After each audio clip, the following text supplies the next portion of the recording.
প্রিয় ফুল খেলবার দিন নয় অদ্য, ধ্বংসের মুখোমুখি আমরা। চোখে আর স্বপ্নের নেই নীল মধ্য, কাঠফাটা রোদ সেঁকে চামড়া। চিমনির মুখে শোনো সাইরেন শঙ্খ, গান গায়ে হাতুড়ি ও কাস্তে। তিল তিল মরণেও জীবন অসংখ্য, জীবনকে চায় ভালোবাসতে। প্রিয় দর্শক, জীবনকে ভালোবেসে যারা কাঠফাটা রোদে পুড়ে ঘামে এবং শ্রমে জীবনকে টেনে নিয়ে যায়, সেই সকল শ্রমিকদের প্রতি শ্রদ্ধা জানিয়ে আন্তর্জাতিক শ্রমিক দিবসে বাংলা ভিশনের আজকের এই বিশেষ আয়োজন হাতুড়ি ও কাস্তে দেখবার জন্য আপনাদের সকলকে জানাচ্ছি আমন্ত্রণ। আজ আমাদের মাঝে আন্তর্জাতিক শ্রমিক দিবসের এই বিশেষ অনুষ্ঠানে আলোচনা করবার জন্য আছেন দুজন বরেণ্য ব্যক্তিত্ব। আছেন মুজাহিদুল ইসলাম সেলিম, সাবেক সভাপতি, বাংলাদেশের কমিউনিস্ট পার্টি সিপিবি। আছেন অ্যাডভোকেট শামসুর রহমান শিমুল বিশ্বাস, প্রধান সমন্বয়কারী, জাতীয়তাবাদী শ্রমিক দল। আপনাদের দুজনকেই অনেক অনেক কৃতজ্ঞতা জানাচ্ছি বাংলা ভিশনের আজকের এই আয়োজনে এসে সময় দেওয়ার জন্য এবং আমাদের দর্শকদেরকে অনেক বেশি সমৃদ্ধ করবার জন্য। স্যার, প্রথমেই আপনার কাছে জানতে চাইছি যে আমরা দীর্ঘ সময়ের পরে নতুন করে ভাবছি যে আমাদের যা কিছু ভুল ত্রুটি ছিল সেগুলোকে শুধরে বাংলাদেশকে আমরা আবার নতুন উদ্যমে এগিয়ে নিয়ে যাব সামনের দিকে, এবং সেই প্রেক্ষাপটে এই যে আজকের আন্তর্জাতিক শ্রমিক দিবস, এটা কতটুকু আসলে বাস্তবায়ন করা সম্ভব? এবং 1 মে আমেরিকায় একটা ঘটনা সংঘটিত হয়েছিল, সেইটা আন্তর্জাতিকভাবে শ্রমিকের সংগতি এবং বিজয়ের দিন হিসেবে, লড়াইয়ের সংগ্রামের নূতন শপথ নেওয়ার দিন হিসেবে আন্তর্জাতিকভাবে স্বীকৃতি পায়। এবং যেসব দেশে সরকার শ্রমিক বিরোধী এবং কোনোভাবেই শ্রমিকের স্বার্থে কিছু হোক এটা চায় না এবং শোষকদের পক্ষ অবলম্বন করে আছে, তারা কিন্তু আগাগোড়াই এই মে দিবস যাতে পালিত না হয় সেটার জন্য চেষ্টা করেছে। আজকে এই অনুষ্ঠানটা হচ্ছে, আপনাদের অসংখ্য ধন্যবাদ যে আমাকেও আমন্ত্রণ জানিয়েছেন এখানে। এই সুযোগে আমি আমাদের দেশের এবং সারা দুনিয়ার শ্রমিক শ্রেণী, মেহনতি মানুষ, তার প্রতি রক্তিম অভিবাদন জানাই। এবং একদিন না একদিন, আজ না হয় কাল, শ্রমিকের শাসন কায়েম হবে, শ্রমিকের স্বার্থে সমাজ ব্যবস্থা সঠিক রূপ নেবে, এটা আমি আন্তরিকভাবে কামনা করি। আপনি যে বিষয়টা আলোচনার জন্য আনলেন, যে সম্প্রতি আমাদের দেশে একটা অভূতপূর্ব গণ অভ্যুত্থান সংগঠিত হয়েছে এবং স্বৈরাচারী ফ্যাসিস্ট আওয়ামী শাসন সেইটাকে বিতাড়িত করা হয়েছে, তার নামগন্ধ এখন নাই। এবং এই সময় খালি এটা একটা ক্ষমতার পরিবর্তন না, রাজপথে যারা অসংখ্য মানুষ নেমেছিল তাদের মনের ভেতরের আকুতি, তার আকাঙ্ক্ষা, তাদের প্রত্যাশা যে আর এই পুরানো অন্ধকার যুগে আর যাতে আমাদের না চলে যেতে হয়, সেই জন্য আমাদের সমস্ত রাজনৈতিক, অর্থনৈতিক, সামাজিক ব্যবস্থাগুলোকে ঢেলে সাজানোর প্রয়োজনীয়তা। এবং সেই ক্ষেত্রে অবশ্যই এইটা এই আন্দোলনের ভেতর থেকে আওয়াজ উঠেছে যে এই আন্দোলনটা হলো বৈষম্য বিরোধী আন্দোলন। বৈষম্য বিরোধী মানে কি? কেউ ভাবতে পারে বৈষম্য মানে আওয়ামী গোষ্ঠী এতদিন লুটপাট করেছে, এখন আমাদের গোষ্ঠী লুটপাট করবে। অসাম্য দূর করতে হবে, লুটপাটের ক্ষেত্রে সমতা আসবে, সমতা দরকার। কিন্তু জনগণের আকাঙ্ক্ষা কিন্তু এটা না, তারা চায় যে 99 ভাগ বনাম 1 ভাগ। এই জায়গায় 99 ভাগের স্বার্থ ক্রমাগতভাবে পদদলিত করা হচ্ছে। আমরা এমন একটা অবস্থা যাতে সৃষ্টি করতে পারি যেখানে তারা বলতে পারবে যে হ্যাঁ, আমাদের স্বার্থে রাষ্ট্র পরিচালিত হচ্ছে। এটাকে সহজবদ্ধভাবে কিন্তু আমরা প্রত্যেকটা মানুষ যেখানে আসলে সমান থাকবে, আমরা স্লোগান দেই যে কেউ খাবে কেউ খাবে না, তা হবে না, তা হবে না। এইটা হলো একটা প্রতীকী যে আমরা কি ধরনের সমাজের জন্য। আপনার মেইন কোশ্চেন, আমারও প্রশ্ন, গণ অভ্যুত্থানের সময় মানুষের আকাঙ্ক্ষা যেটা, সেটা কি বাস্তবায়ন হবে কি হবে না, কি রূপে বাস্তবায়িত হবে? যেমন কিনা প্রশ্ন, 71-এর মুক্তিযুদ্ধের সময় আমরা যে স্বপ্ন দেখেছিলাম, জনগণ যে স্বপ্ন দেখেছিল, সেই স্বপ্ন বাস্তবায়িত হয়নি। আমরা তখন গান গাইতাম, আপনি কবিতা আবৃত্তি করলেন এখানে, ওই সময় গান গাইতাম, এখনো গাওয়া হয়। একটি ফুলকে বাঁচাবো মোরা যুদ্ধ করি, একটি মুখের হাসির জন্য অস্ত্র ধরি। মুক্ত এলাকা হয়েছে, আমি গেরিলা যোদ্ধা ছিলাম, মুক্ত এলাকায় কোনো ঘুষ দুর্নীতি ছিল না, কোনো নারী নির্যাতন ছিল না, কোনো অন্যায় অবিচার চুরি ডাকাতি এগুলো সম্পূর্ণভাবে উধাও হয়ে গেছিল। ইতিহাস এই কথাই বলে এবং সেটা স্মরণ করেই আমাদের আগাইতে হবে। এবং আমাদের জাতির ইতিহাস যদি দেখেন, আমরা বীরের জাতি, লড়াই করে বিজয় অর্জন করি, কিন্তু আমরা দুর্ভাগা জাতি, অর্জিত বিজয় আমরা রক্ষা করতে পারি। মুক্তিযুদ্ধের ক্ষেত্রে, এরশাদ বিরোধী আন্দোলনের ক্ষেত্রে এইবার একটু সংশয় আমার আছে, জয় করে তবু ভয় কেন মোর যায় না। আপনার কাছে আবারও আসবো স্যার, আপনার কাছে আসছি যে আপনি তো একেবারে শ্রমিকদের খুব কাছাকাছি, তাদের কণ্ঠস্বর হয়েই আপনি কথা বলেন, তো কতটুকু আসলে এই সময়ে তাদের কথা শোনা হচ্ছে বা সম্ভাবনা কতটুকু? ধন্যবাদ আপনাকে। নতুন প্রেক্ষাপটে বাংলাদেশে আন্তর্জাতিক শ্রমিক দিবস এবার পালিত হতে যাচ্ছে। 1 মে সমস্বরে বাংলাদেশে এবার নতুন উদ্দীপনায় শ্রমিকরা এই দিবস উদযাপনের জন্য প্রস্তুতি নিচ্ছে।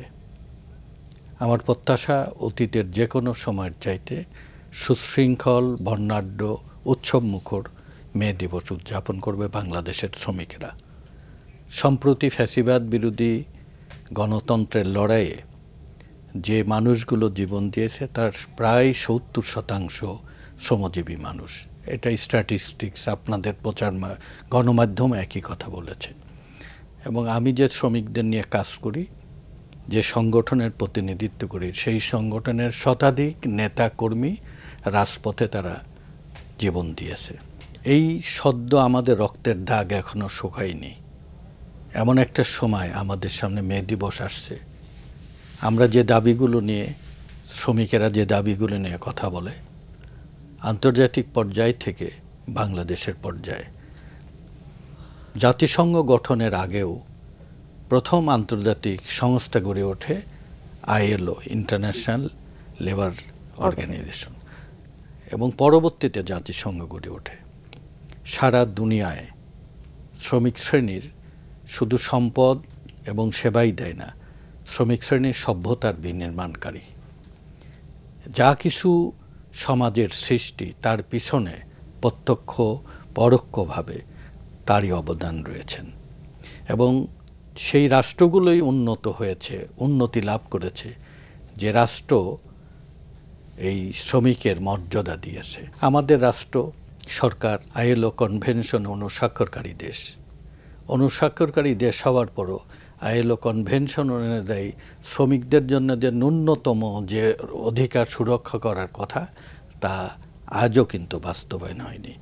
সরকার এখনও পর্যন্ত, আপনি জানেন যে আমাদের প্রায় 2 লক্ষ মানুষ দেশের বাইরে থেকে যে রেমিটেন্স উপার্জন করে নিয়ে আসে, দেশের গার্মেন্টস শিল্প, ওষুধ শিল্প, হিমায়িত চামড়া, কৃষিপণ্য সহ এই শ্রমিকরা যে বাইরের থেকে যে অর্থ উপার্জন করে, আর দেশের সেবা খাত একেবারে বন্দর থেকে গ্রামের হাট পর্যন্ত সব কিছু সচল রেখেছে যে শ্রমিকেরা, যাদের পরিশ্রম না, তাদের সরাসরি অবদানে আমাদের জাতীয় অর্থনীতি জীবিত শুধু না, জীবন্ত রয়েছে, অগ্রগতি হচ্ছে।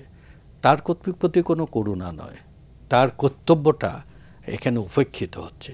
এই উপেক্ষা থেকে বৈষম্যর সৃষ্টি হয়, বৈষম্য থেকে বিদ্রোহ এবং বিপ্লব তৈরি হয়। বাংলাদেশে অতীতে অনেকগুলো লড়াই হয়েছে এদেশের মানুষ তার ভাগ্য বদলের জন্য। এদেশের মানুষ একসময় 47 সালে ভারতীয় রাষ্ট্রের স্বাধীনতার জন্য বিভক্ত স্বাধীনতা একবার অর্জন করে। তৎকালীন সময়ে আলেম সমাজে নেতৃত্ব ছিল। তারপরে আবারও বৈষম্যের বিরুদ্ধে বাংলাদেশের ছাত্র, শ্রমিক এবং মুক্তিযোদ্ধারা নেতৃত্ব দিয়ে দেশ স্বাধীন করেছে। 7ই নভেম্বর একটা বিপ্লব সংগঠিত হয়েছে সিপাহী জনতার অংশগ্রহণে। 90 সালে সামরিক স্বৈরতন্ত্রের বিরুদ্ধে লড়াই করে বিজয় লাভ করেছে। এবার একটা রক্তাক্ত লড়াইয়ে গোটা জাতিকে এক মোহনায় নিয়ে আসলো। এই সব লড়াইয়ের মূল সুর হচ্ছে আমরা একটা শোষণ আর বঞ্চনা থেকে আমরা বাঁচার মতো অধিকার নিয়ে বাঁচতে চাই। তো বাঁচার মতো অধিকার নিয়ে বাঁচার এই লড়াই যতক্ষণ পর্যন্ত তার অভীষ্ট লক্ষ্যে না যাবে ততক্ষণ পর্যন্ত লড়াইটা চলতেই থাকবে। আমরা আবারও আপনার কাছে আসবো, আমাদের একটু বিরতি নিতে হচ্ছে এখন, দুজনের কাছে আবার ফিরবো। প্রিয় দর্শক, আন্তর্জাতিক শ্রমিক দিবসে বাংলাভিশনের আজকের এই বিশেষ অনুষ্ঠানে এখন নিচ্ছি ছোট্ট একটা বিরতি। বিরতির পর আমরা আবারও ফিরে আসবো। সুপ্রিয় দর্শক, বিরতির পর আবারও ফিরে এলাম হাতুড়ি ও কাস্তে বাংলাভিশনের আজকের আন্তর্জাতিক শ্রমিক দিবসের বিশেষ আয়োজনে। আমাদের সঙ্গে আছেন অতিথি হিসেবে মুজাহিদুল ইসলাম সেলিম, সাবেক সভাপতি বাংলাদেশের কমিউনিস্ট পার্টি সিপিবি, এবং আছেন অ্যাডভোকেট শামসুর রহমান শিমুল বিশ্বাস, প্রধান সমন্বয়কারী জাতীয়তাবাদী শ্রমিক দল। তো স্যারের কাছে একটু জানতে চাইছি যে শিমুল স্যার কিছুক্ষণ আগে বলছিলেন যে আমাদের বাংলাদেশের চাকা সচল রাখছে শ্রমিকরা, এবং সর্বশেষ যে গণতন্ত্রের জন্য যে গণ অভ্যুত্থানটা হলো ফ্যাসিস্ট সরকারের বিরুদ্ধে, সেখানেও আহত এবং নিহতের সংখ্যা শ্রমিকদের ভেতর থেকে বেশি। তো সবসময় দেখা যায় যে সামনের সারিতে তারা থাকছেন, কিন্তু ঠিক ঘটনাটা শেষ হয়ে যাবার পরেই তাদের দাবি নিয়েই আবার সোচ্চার হতে হচ্ছে আপনাদের মতো যারা কাজ করছেন তাদের এবং শ্রমিকদের নিজেদের। এই যে সংস্কৃতিটা, এটা কিভাবে আসলে শেষ করা সম্ভব? ইতিহাসের ধারাবাহিকতা দেখলে আমরা দেখি যে লড়াই করে মেহনতি মানুষ, কিন্তু ফসলটা নিয়ে যায় এমন একটা শ্রেণী, তারা লুটপাট করে সেখানে ভাগ বাটোয়ারা করার ব্যাপারে যত অনিষ্ট করা অমুক করা এগুলো চলতে থাকে। ডিম পারে হাসে, খায় বাগডাসে, এই ধরনের অনেক কথার ভেতর দিয়ে কিন্তু এটা প্রচলিত। আমরা বিজয় অর্জন করি এবং বিজয়ের পেছনে প্রধান কারিগর হয়ে হলো মেহনতি মানুষ, সাধারণ মধ্যবিত্ত গরিব, কিন্তু ক্ষমতা চলে যায় অন্যের হাতে, যার ফলে তাদের সেই বিজয়টাকে তারা সংগত করতে পারে না। এইটাই হলো পেছনের রহস্য। এবং এইবারের সংগ্রামেও সেটা হয়ে গেছে, আমি কনক্লুড করব না, কিন্তু তার লক্ষণগুলো খুবই স্পষ্ট। এবং এইখান থেকে আমাদের বেরিয়ে আসতে হবে। ওর জন্য আমি চলতি কথায় মানুষ যাতে বুঝতে পারে, এবং বাস্তবেও কথাটা সত্য, জমি বর্গা দেওয়া যায়, স্বার্থ বর্গা দেওয়া যায় না। শেখ হাসিনার উপরে বর্গা দিয়ে বসে থেকে কি অবস্থা হয়েছে আমরা তো দেখছি। এরকম অন্য কোনো নেতা বা নেত্রী বা দলের উপরে নির্ভর করে আমি নাকে তেল দিয়ে ঘুমালাম, আমাকেও যদি ক্ষমতাসীন করে আমিও কিচ্ছু করতে পারবো না। আমাদের ইতিহাসের পরিপ্রেক্ষিতে একটা সমাজ ব্যবস্থা এবং সভ্যতার সংকটটা চিহ্নিত করাও কম কঠিন না। এবং সেইটা আমরা করতে পারবো কীভাবে, যদি ইতিহাসকে আমরা পর্যালোচনা করি এবং বর্তমান বাস্তবতার নিরিখে আপনি চান আর না চান, শ্রমিক আর মালিকের একটা দ্বন্দ্ব বিরাজমান। সেই শ্রমিক এবং মালিকের দ্বন্দ্ব যাতে সমস্ত সমাজটাকে ধ্বংস না করে ফেলে, ওর জন্য শোষক শ্রেণীর বুদ্ধি হলো শিল্প পুলিশ করা, পিটায় ঠান্ডা করে শ্রমিকদেরকে, কেননা তারা মালিকের পক্ষে কাজ করছে। রাষ্ট্রেরও ভূমিকা হয়ে যায় সেরকম চূড়ান্ত বিবেচনায়। সুতরাং আপনি কিন্তু এটা থেকে বের হতে পারেন না, এবং আপনার হোল সিস্টেমটা এরকম যে আপনাকে ঘুরে ফিরে ওইটারই অঙ্গীভূত করে দেওয়া হয়। এইবারের গণ অভ্যুত্থানে আমরা দেখলাম ছাত্র সমাজ একটা বিরাট ভূমিকা পালন করেছে, কিন্তু আমার একটু সামান্য অনুযোগ যে ছাত্র সমাজের ভূমিকা বলে একচেটিয়াভাবে বলাটা যে কতটা অন্যায়, সেইটা ইতিহাস থেকে কিন্তু টের পাবে পরবর্তীকালে। ছেলেদেরকে হত্যা করা হচ্ছে, গুলি করে ফাইট করা হচ্ছে, রিক্সাওয়ালা তাকে সঙ্গে নিয়ে গেছে উঠায় এই বিপদের ভেতর দিয়ে, এবং আমার জানা মতে রিক্সা চালক এরকম নিহত হয়েছে কয়েকজন, তারাও মিছিল করেছে, গৃহিণীরা নেমে গেছে। সুতরাং যারা নেমেছিল তারা যদি এখন ঘরে চলে যায় বর্গা দিয়ে বসে থেকে, সেইখানে তাদেরকে এডুকেট করতে হবে। জমি বর্গা দেওয়া যায়, কিন্তু মানুষের স্বার্থ বর্গা দেওয়া যায় না। নিজের স্বার্থকে অবলম্বন করে এটা অগ্রসর হতে হবে। কিন্তু আমাদের এখানে কমার্শিয়ালি ইম্পর্টেন্ট পার্সন যদি মেটাল দিতে হয়, তাহলে আমি এটা সত্য বলেছে, শিমুল বলেছে যে আমাদের গার্মেন্টসের শ্রমিক সহ শ্রমিক, আমাদের গ্রামাঞ্চলের কৃষক ক্ষেত মজুর মেহনত করে, এবং প্রবাসে 1 কোটি শ্রমজীবী মানুষ প্রবাসে আছে। দুনিয়ার কয়টা দেশের পপুলেশন 1 কোটি? 1,90,00,000 1,90,00,000 আরও হবে আর কি। এখন তাদেরকে যদি আমি কেন্দ্রে আসনে না বসাই এবং আসনটা যদি ছেড়ে দিয়ে বসে থাকি, তাহলে পরে মুক্তিযুদ্ধের পরে যেমন 16ই ডিসেম্বরের পরে দেখা গেল কোনো মুক্তিযুদ্ধ কিচ্ছু করে নাই, কিন্তু হাতে বন্দুক মাথায় পট্টি বেঁধে আমরা ওদেরকে বলতাম 16th ডিভিশন, 16ই ডিসেম্বর যারা নতুন করে সুগঠিত হয়েছে। এখন এই গণ অভ্যুত্থান নিয়েও এরকম আমি লক্ষণ একটুখানি দেখছি। মিটাকুলাসলি প্ল্যান করেছে কে, মাস্টার মাইন্ড কে, এইটা নিয়ে ব্যস্ত হয়ে গেছে। রবীন্দ্রনাথের কবিতা আছে, রথযাত্রা মহাধুমধাম, মাটিতে লুটায়া মানুষ করিছে প্রণাম। রথ ভাবে আমি দেব, পদ ভাবে আমি, মূর্তি ভাবে আমি দেব, হাসে অন্তর্যান। আমাদের এই গণঅভ্যুত্থানের নায়ক হলো জনগণ, এবং জনগণের উপরে বিশ্বাস রেখে আমাদের অগ্রসর হতে হবে। স্যারের কাছে আসছি, নারী শ্রমিক প্রসঙ্গে আসি। সমতা এবং সাম্যের ভিত্তিতে এখনো আমাদের দেশে নারী শ্রমিকরা অনেক ক্ষেত্রেই বঞ্চিত, মজুরির ক্ষেত্রে, কিন্তু তারপরও নারী শ্রমিকরা অনেক বেশি এগিয়ে। আমাদের গার্মেন্টস খাতটা পুরোপুরি তাদের নেতৃত্বে এগিয়ে যাচ্ছে। তো এই যে সব বাধা বিঘ্ন বিপত্তির পরও নারী শ্রমিকরা এগিয়ে এত দূর এসেছে নিজেদের চেষ্টায়, সেখান থেকে কি আর পিছিয়ে যাওয়ার কোনো সুযোগ আছে নারী শ্রমিকদের? এই জাতীয় জাগরণের লড়াইয়ে নারী অধিকারের প্রশ্নে যেটা আপনি বললেন, এ বিশ্বে যা কিছু সুন্দর অর্ধেক তার করিয়াছে নর, অর্ধেক তার নারী। বাংলাদেশে নারীদের সংখ্যা প্রায় সমকক্ষ। তাদের অংশগ্রহণ ব্যতীত আমাদের অগ্রগতি উন্নতি কল্পনাও করতে পারিনি। যে সরকার এখন গঠিত হয়েছে সেটা মুজাহিদুল ইসলাম সেলিম ভাইদের সমর্থিত, সকল বিরোধী দলের সমর্থিত, আন্দোলন সংগ্রামে অংশগ্রহণকারী সবারই রক্ত ত্যাগের এই সরকার।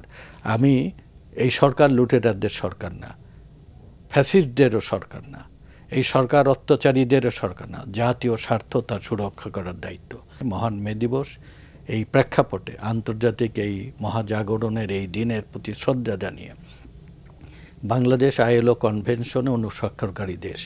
এই দেশে ইমিডিয়েট আমরা আরও যে লড়াই হবে, ইমিডিয়েট ILO কনভেনশনের 138 ধারা অনুযায়ী ন্যূনতম মজুরি কমিশন এখানে ঘোষণা করা, সরকার এই মে দিবস উপলক্ষে এটা ডিক্লেয়ার করতে পারে, এটা বাস্তবায়ন হবে। ILO কনভেনশনের 155-187 অনুযায়ী কর্মক্ষেত্রে নারী এবং পুরুষের স্বাস্থ্য সুরক্ষা ঝুঁকি মোকাবেলা করার ব্যবস্থা করতে হবে। ILO কনভেনশন 190 ধারা অনুযায়ী gender based violence protection at work of the work বাস্তবায়ন করতে হবে। বিশেষ করে নারী শ্রমিকদের সকল ধরনের ভায়োলেন্স থেকে তাকে নিরাপত্তা দিতে হবে। আর আমি মনে করি এই দিনে 1 তারিখের আগেই সরকারের বাংলাদেশে কর্মক্ষেত্রে নারীদের নিরাপত্তার একটা ঘোষণা, সরকার একটা বিধিবদ্ধ ঘোষণা দেবেন। 2 ডাটাবেজ বাংলাদেশে 7,35,00,000 সব শ্রমিকদেরকে একটা এটার জন্যে তেমন কোনো কিছু না, এটা ডিক্লারেশন দেবে যে সব শ্রমিকের একটা পরিচয়পত্র দেওয়া হবে, সব শ্রমিককে ডাটাবেজ করা হবে, সব শ্রমিকের জাতীয় ন্যূনতম মজুরি নির্ধারণ করে দেবে। আর সমস্ত শ্রমিকদের, সকল শ্রমিকদের যারা সম্পদ সৃষ্টি করে, যারা পণ্য সৃষ্টি করে, তাদের চিকিৎসা এবং শিক্ষা তাদের সন্তানদের রাষ্ট্র বহন করবে। আর সকল শ্রমিকদের জন্যে স্বল্প মূল্যে রেশনিংয়ের ব্যবস্থা করবে। যদি এইটুকু আমাদের এই সবার লড়াইয়ের এই সরকার, আমরা মনে করি এটা তার কর্তব্য। এই কর্তব্যের সাথে আমাদের যেটা কর্তব্য, যে অসংগঠিত সংগঠিত ভাগ্যহত সমস্ত শ্রমিক শ্রেণীকে আমরা সেই আহ্বান জানাই। 47-এর লড়াই, 71-এর লড়াই, 7ই নভেম্বর, 90-এর লড়াই, এবার মহাজাগরণের গণবিপ্লবের পরে বাংলাদেশের যে লড়াই অপেক্ষা করছে সেটা হচ্ছে ভাগ্যহত এই শোষিত মানুষের নিজের ভাগ্য নিজে গড়ে নেওয়ার। সেই লড়াইয়ে আমাদের প্রস্তুতি চলছে। মে দিবস আমাদের সেই তাৎপর্য, সেই ডাক দেবে।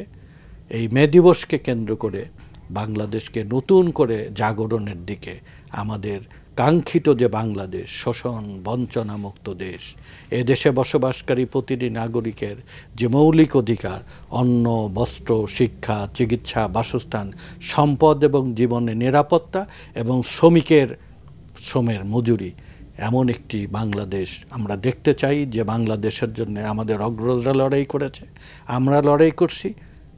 আমরা প্রত্যাশা করি ইনশাআল্লাহ ভবিষ্যতে এমন একটি বাংলাদেশ গঠনের জন্য বাংলাদেশের শ্রমিক শ্রেণী, বাংলাদেশের প্রগতিশীল রাজনৈতিক দল, গণতন্ত্রের পক্ষে রাজনৈতিক দল, সবাই এই লক্ষ্যে আমরা একাত্ম থাকব। মহান মে দিবসের তাৎপর্য আমাদের সেই অভীষ্ট লক্ষ্যে আমাদেরকে পৌঁছে দেবে। আপনাদের দুজনকে অনেক অনেক ধন্যবাদ। খুব অল্প সময়ের ভেতরে গঠনমূলক চমৎকার একটি আলোচনা আমরা আপনাদের দুজনের কাছ থেকে পেলাম এবং আমরা বিশ্বাস রাখছি যে আপনাদেরকে দেখে, আপনাদের কাছ থেকে শিখে এখন যারা পরবর্তী প্রজন্ম যারা দেশকে গড়ার স্বপ্ন দেখছে তারা সঠিক পথে এগোবে এবং শ্রমিকদের অধিকার এই দেশে প্রতিষ্ঠিত হবে, হোক সে পুরুষ হোক সে নারী। আমি শেষ করছি ছোট্ট একটা কবিতার কিছু অংশ দিয়ে। বেয়োনেট হোক যত ধারালো, কাস্তেটা ধার দিও বন্ধু, শেল আর বোম হোক ভাড়ালো, কাস্তেটা শান দিও বন্ধু, মাকানো চাঁদের সাদা ফালিটি তুমি বুঝি খুব ভালোবাসতে, চাঁদের শত কাজ নহে তো, এ যুগের চাঁদ হলো কাস্তে, লোহা আর ইস্পাতে দুনিয়া কাল যারা করেছিল পূর্ণ, কামানে কামান ঠোকা ঠুকিতে নিজেরাই চূর্ণ বিচূর্ণ, চূর্ণ এ লৌহের পৃথিবী তোমাদের রক্ত সমুদ্রে ক্ষয়িত গলিত হয় মাটিতে, মাটির মাটির যুগ ঊর্ধ্বে, দিগন্তে মৃত্তিকা ঘনায়ে আসে ওই, চেয়ে দেখো বন্ধু কাস্তেটা রেখেছ কি সানায়ে, এ মাটির কাস্তেটা বন্ধু